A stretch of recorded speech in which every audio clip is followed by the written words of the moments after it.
Imagine that you are in your kitchen, mixing ingredients to bake a cake. As you read through the recipe, you see that you need a couple of eggs, and so you head for the fridge. In the fridge door, the eggs are neatly arranged in lines, with some holes filled and some holes empty.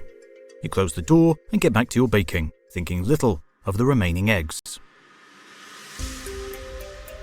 In your mind, there are certainties. When you open the fridge again, the eggs will still be there, occupying the same holes as before. How could it be any other way? But our modern understanding of reality suggests that the universe is actually much stranger. Instead of eggs, let's think of a collection of electrons similarly arranged in holes. With the arrival of quantum mechanics in the early 20th century, it was realized that electrons cannot be described by the rigid rules of the physics of Newton.